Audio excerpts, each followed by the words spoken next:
First and foremost, I want to say thank you for having me. I give a lot of credit to everybody that actually comes here and does the pitch. I did take part in, I believe it was Ann Arbor.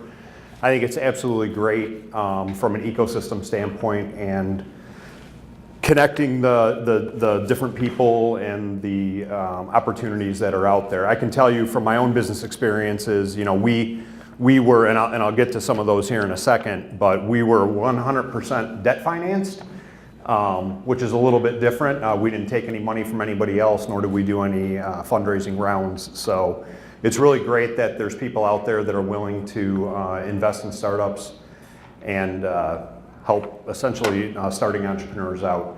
I always like to say when I give, I've given several keynotes over the last few years. Shocking that people want to hear you talk after you sold your company for, we were very fortunate for $250 million that they want to hear more what you have to say than when you're actually running it. But I love, what I say at the beginning of all these is hopefully there's one tidbit of information or one thing that I say that actually resonates with somebody. I try to stay away from what I call the 1, 2, 3s of business or the ABCs of business. You know, how many of you go to the local Barnes & Noble and you look up and you go to either the entrepreneur section or the business section and you look at all the books that they have? I mean, I still do it to this day, and I think one of the fallacies that we tend to fall into as entrepreneurs or business people or starting any endeavor is we're always looking for what somebody else has to offer and how did they do it? How did they become successful?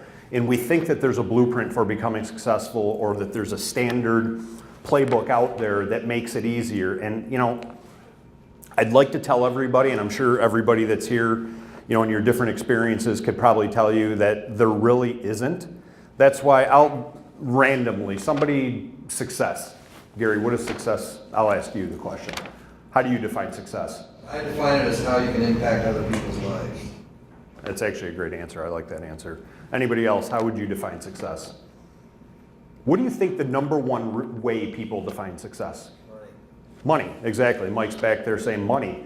I don't want to say unfortunately, but there are so many different ways in so many different avenues of how we can define success. I'll read you a dictionary definition of success. The favorable, and this is anybody that wrote this, you can tell it's in a dictionary.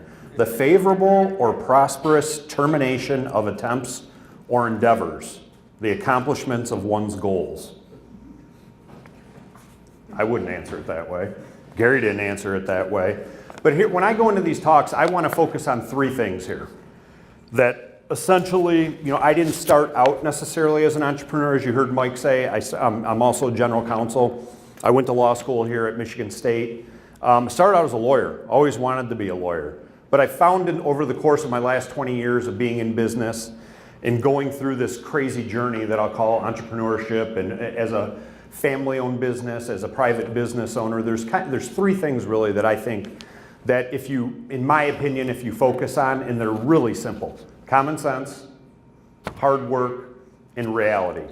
I used to be a trial lawyer, so to a certain degree, I'm very blunt. I've been known to be very blunt, so I kind of tell it as it is.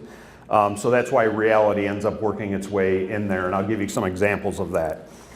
But the biggest thing is, I think, so when I start talking about common sense and where we're at with that, I look at the perception, and I'll give you the story about how I got to be involved with Garden Fresh, because technically I'm an entrepreneur and I'm a business owner, and I've been a business owner, but I'm not the one that actually started Garden Fresh. As you remember, I said, started out as a lawyer, but if you were to take perceptions and if you judged a book by its cover, I wouldn't be sitting here and having this conversation with you. Ultimately, Garden Fresh was started back in 1997 by a husband and wife. The product itself was derived from a husband and wife, Jack and Annette Aronson. They owned a little failing, they'd tell you the same thing, little failing restaurant in Ferndale, Michigan off of Woodward Avenue. And Jack used to have a menu that was way crazier than what the menu should have actually been for being just a little barbecue restaurant on Woodward. They were going through a federal audit at the time with the IRS. At the time too, that their auditor, they got very lucky, and this is why luck plays as much into business as anything else, but you also make your own luck to a certain degree. The auditor that they typically had that was coming in every day actually was sick. And when that auditor came in, Jack and Annette, I don't know if anybody's ever had the opportunity to meet either one of them, they're salt of the earth, greatest people that you're ever gonna meet. And the auditor said to them, you know what? You guys are such good people, I'm gonna help you out. Go call this guy in Clinton Township on the east side, over on the east side, he'll help you. Well, enter the Latella family. My dad.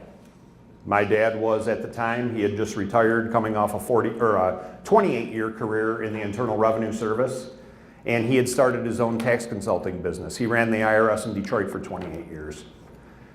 Really had no desire. He was what I would call, we're Italian, if you couldn't guess by the last name. My dad, over the course of his business, he was known for charging people. Sometimes we ended up with pizzas. Sometimes he'd bring home chickens. These are all true stories.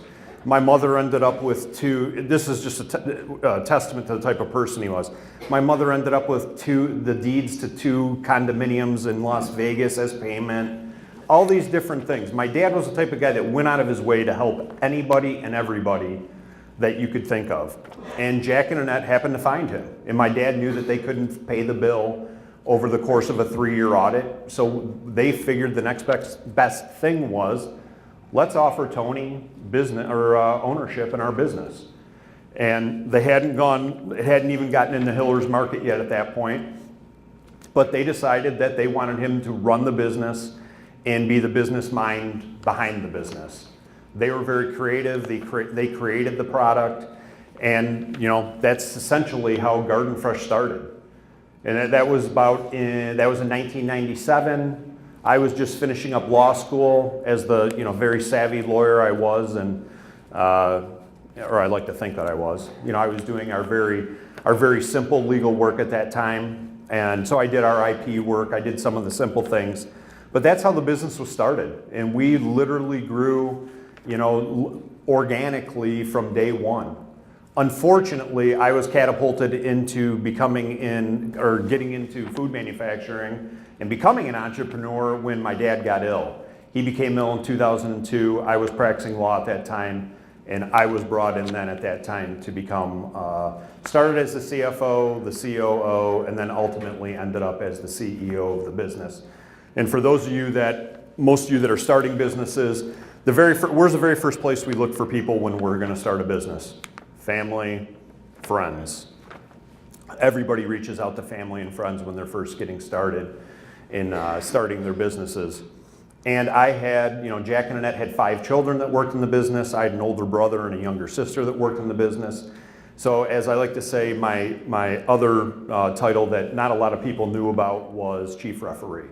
Because you spend more of your time actually working on issues and things going on in the business than you actually do working on the business. So it becomes a very big challenge when you're doing these things. So I want to get back to some of those things. How many of your businesses or the businesses you're involved in are family-owned businesses or somewhat family-owned businesses? Okay, so there's a few of you here. I think a couple of the things that I've learned here, though, probably they transcend just family businesses, and I think that they're really the one thing and the one messaging that I think you need to have in any organization that you're in. And we learned it. Again, I don't consider myself an expert in anything. I think that we've had the experiences and we've gone through certain things that have helped give me at least the platform to be able to have some experiences that I can share with you. But I think solidarity and sharing the same mission with your team members, and you notice I call them team members. I think it's important that when you're running a business and you're hiring people, that your business is inclusive. I think we've gone away from, and I'd like to go away from, everybody to me is on the team. I don't consider myself any better than anybody else on my team. So I like to use those, and even in the everyday, when I'm talking with our team members, when we're doing anything, we stay away from using the term employees and everything that like that. So I believe that solidarity is a huge thing. I think trust and authenticity are other things that are huge. I believe that when you say you're going to do something, whether it's with the team members or whether it's with your business partners, I believe that they have to have the trust and you have to be authentic in what you're offering them. I believe that is a huge part of the business. I've seen more businesses fail, and unfortunately Gary and I were chatting up here earlier, and one of the comments I made, and I don't really know the statistics behind it, but I think, and if somebody knows it off the top of their head, for all small businesses that are started on a yearly basis, there's a certain percentage of them that actually last or make it a certain amount of time. But unfortunately, and hopefully it doesn't apply to anybody in this room, the percentages are not in a small business owner's favor to make it over a 5-year period, a 3-year period. So I believe one of the biggest things that you need, and I think businesses fail on, is communication and accountability. If there's one thing that I learned, it's a lack of communication, and I think our former mayor here, he would tell you, even in politics, if you're not communicating, it's probably not turning out too well for you. And I think you have to have that whether you're in a business, whether you're in politics, whether you're a sports team, whether you're a coach, whatever industry you're in. I think if you lack communication, and then ultimately, if there's no accountability behind anything that you're doing as well, you're really putting yourself out there and you're really going to have some problems. So I think those are the very important things. Now, if you remember at the beginning, I talked about common sense, hard work, and reality. And when we look at common sense, it's funny. When it's in our business, and I'll give you some examples with myself. When we're giving, I'm sure a lot of you might have children, but when we're dealing with our own children and we're dealing with issues, or if we're giving advice to somebody we know, if it's somebody else's business, we're the greatest advisor that has ever lived, right? If your friend comes to you to talk about your kid, you're the greatest parent that's ever lived. You give the best advice. Then when it comes to your own business or your own investing or your own things going on in your life, you are the biggest fool that could possibly ever walk the earth. I look at it even from a standpoint when I talk about common sense. I have people that come to me and say, John, what do you think about this potential investment? Or what do you think about me doing this? And I'll think about it and I'll go, God, why would you ever do that? And then that afternoon I'll have a meeting with one of my investments and I'll sit back and I'll go, why the hell did I ever do that? I'm thinking, why doesn't my own common sense kick in? Why does it lack with myself, yet I'm able to give everybody else great advice, or it seems like, or I at least think it's great advice.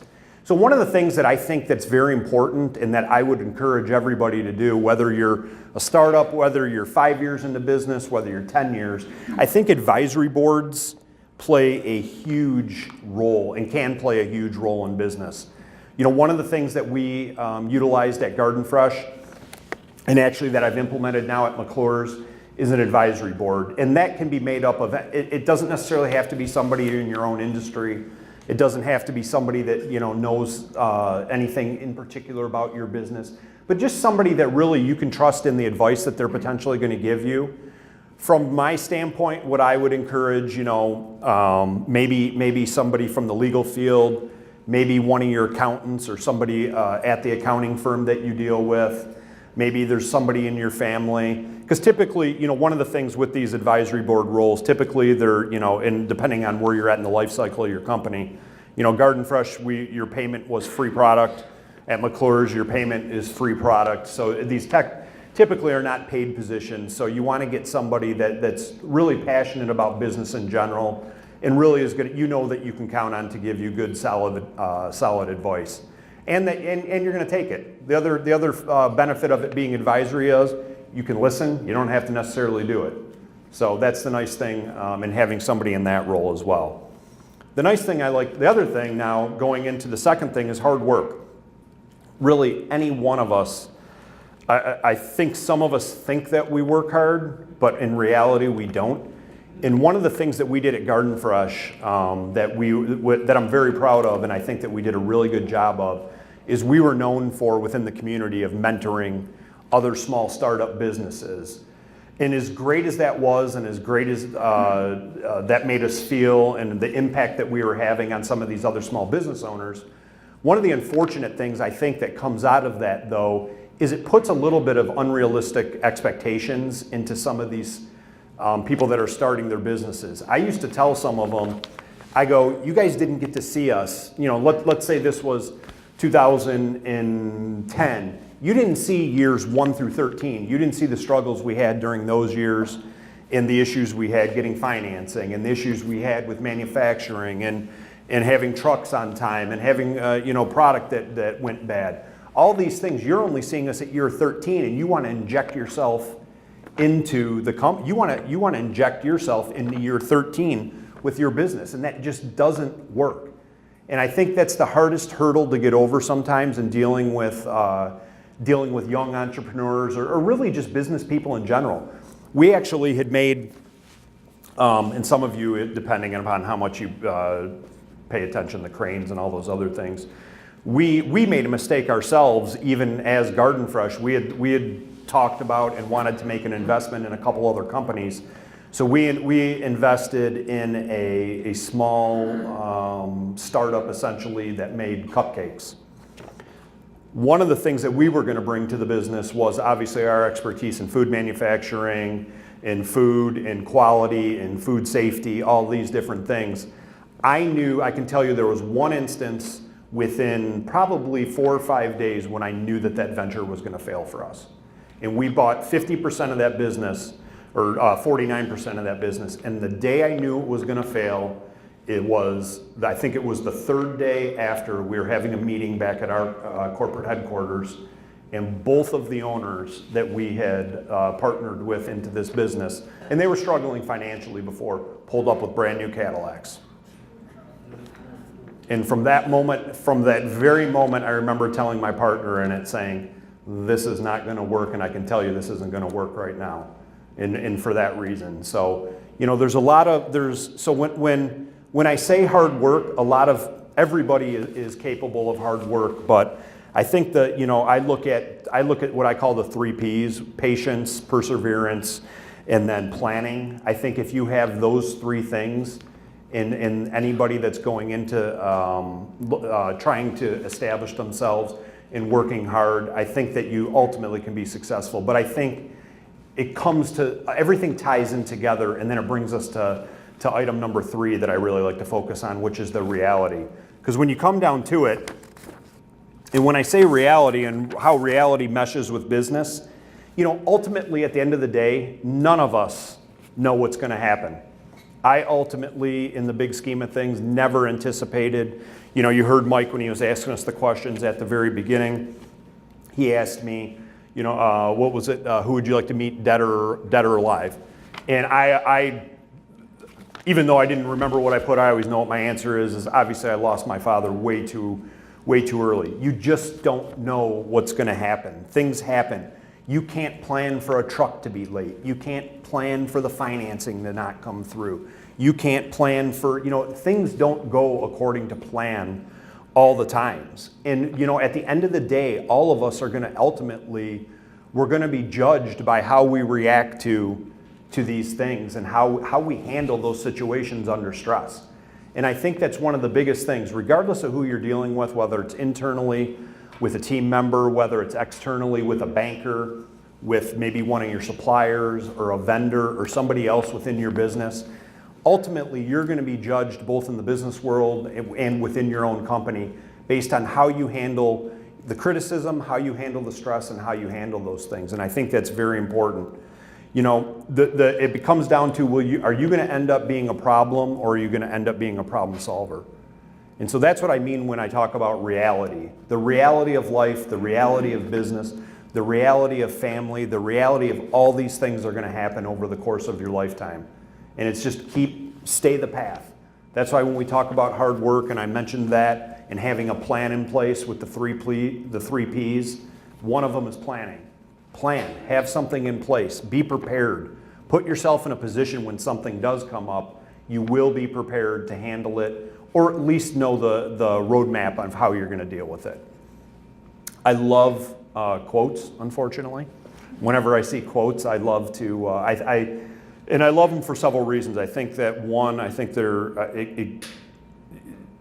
depending on, well, I guess it depends on the quote, number one, but obviously, you know, it gives you something. I always look at them, I read them, and then I think, how does that apply to, you know, how does that one apply in my life, or how can I apply it in something that I'm doing? So I've brought a few quotes here that that directly tie into, and hopefully they'll make you think about some things.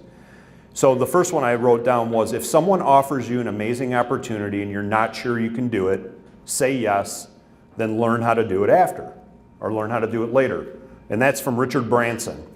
And what I wrote here was, I tried to think on, I said the reality is that it's never, and this is my point in going back to reality, it's never the right time. For those of us that are married or have children, it's never the right time to have a child. It isn't. It's never the right time to get married. It's never the right time to launch that product. It's never the right time to do this. So just do it.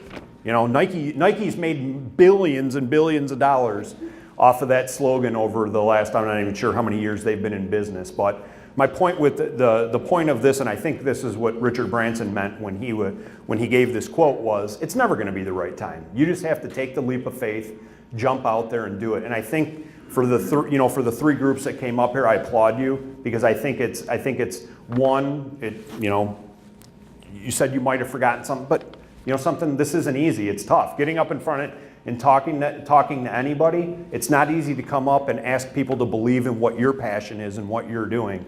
So I applaud every single one of you that came up here tonight and is looking for people to further your dream. Second one I wrote down is, I'm a quiet person, I know more than I say, think more than I speak, and observe more than I know. Now that one's unknown. I could have attributed it to myself, but anybody that knows me knows. And so my message here, and I do some mentoring to younger business owners and people in the community, young lawyers.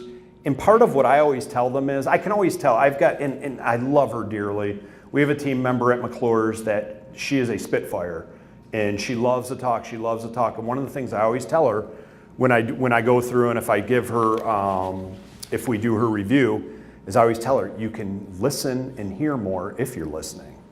She loves to talk. She loves to constantly be going. So the lesson with this one, the reality is sometimes it's best to listen, because when you're talking, you can't hear what's going on around you.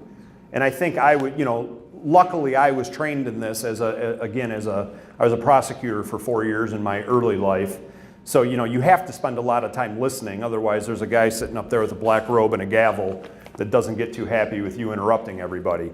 But so I think the biggest thing that I would tell, you know, a lot of people from Ivern, listen. You learn a lot by listening, and just by talking doesn't mean, you don't always have to be the smartest person in the room, is what I like to say. Here's another one, and this is the last one. Actually, not the last one, but the last one on all these subjects. You'll continue to suffer if you have an emotional reaction to everything that is said to you. True power is sitting back and observing things with logic. True power is restraint. If words control you, that means everyone can control you. Breathe and allow things to pass. Now that's said from a guy who's got a few bucks to his name, Warren Buffett. So it's probably easier for him to throw that out there. But again, it's what he's talking about here is listening. I think one of the biggest mistakes, and I'll be repetitive on this, is we don't spend enough time listening to what other people have to say and what points they're trying to make. We try to spend more time talking, and we don't actually get or gain the knowledge or even understand the facts and circumstances that are going into certain things. You know, and then lastly, the biggest thing that I take pride in, you know, and I talked about at the very beginning was, I'm good on time, right? Or do you need me? Okay. Is when I talk about success, and I'm very passionate about this, and the only reason Sarah and Mike had asked me to provide a short bio, the only reason I put at the end of that was the Salvation Army, that I was chair of the Salvation Army Eastern Michigan for the past 3 years, and then I'm also on the national board for the Salvation Army. It's not because I wanted you all to know that. What I wanted the point to be, and what the message is, at least from my standpoint, I believe that every single one of us, that the more successful we are, and the more that everything we do in life, I believe you have a social, and I'm on a soapbox right now, I believe we all have a social responsibility to give back, whether that's through volunteerism, philanthropic, helping those less fortunate.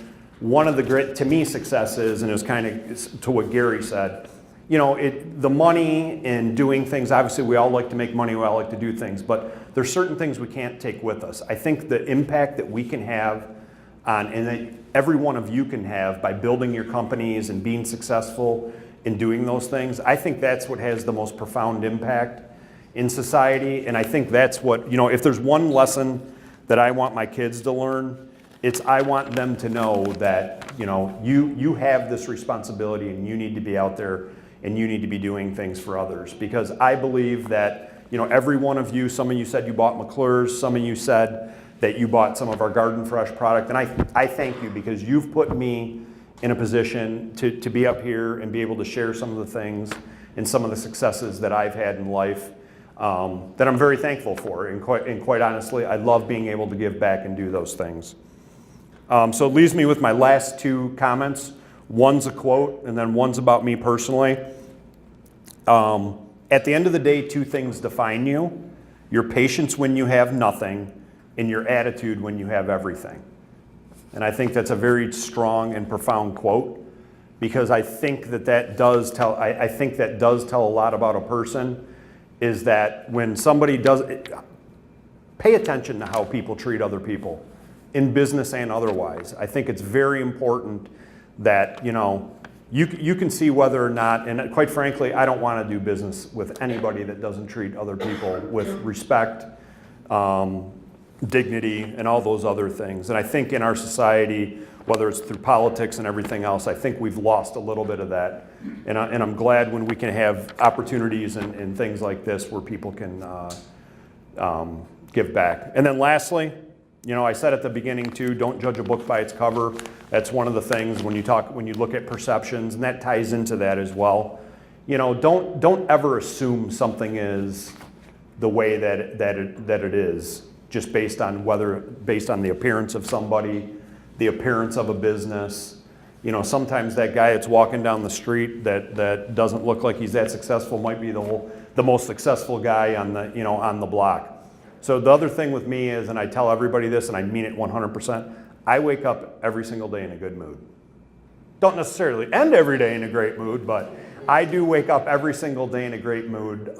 You know, I've had personally over the course of the last 14, 15 years, I've had some health scares and things that are going on. And again, that goes back to you know, you don't know what each day is going to hold for you. So I'm very, very, very fortunate to be in the position that I'm at. I thank you all for coming out tonight, and appreciate all the time that you took. Thank you.